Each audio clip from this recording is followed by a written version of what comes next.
Adding an upsell to your digital product or course in ThriveCart is such a wise decision for a couple different reasons. First of all, you can make a little bit extra money, but also it really can better serve your audience. So, the best type of upsell I have found are low ticket upsells. Think like $9 or maybe up to $27, and something that can help them consume that resource does really well. I did a Black Friday summit with two of my besties, and a summit can be really overwhelming because there are so many people who are a part of it and there's a lot of resources. And we did an upsell for a tracker so they could just track who they watched and who they haven't watched. It was low ticket and it sold like crazy. So think of that type of thing and let me flip the screen and show you how to do this in ThriveCart. So the first thing we need to do is go to the product or the sales page. So just as a heads up on ThriveCart, if you're creating like a course, you create it under here, under learn. And then in order to actually sell the course, you have to create a product.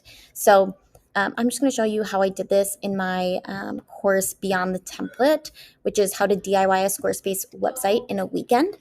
And I wanted to create an upsell for my SEO course in case they like really wanted to just dive in. Okay, so we'll go to the product. You click edit, and then you want to create what they call a bump. So if we go next, you put your pricing in, and then you have your bump right here. So you go add bump. I'll remove this just so you can see what it is. Add bump offer.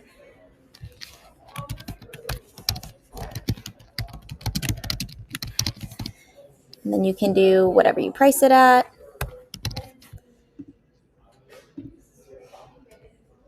I personally don't like it to be pre-selected. I want them to be able to choose it. I just think it gets annoying. So I always say no, customers must click it.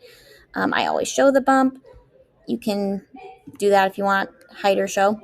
And then the next step is to go to your right here. So access the product. So you select where they get the product, right? Oops. And then right here, select the ThriveCart course to apply for the bump. Make sure you select what you need. And then go to customize, launch your editor so that you can kind of see what it looks like. So this is where it looks like on the back end. And make sure you go next and save it all. And that is how you do it.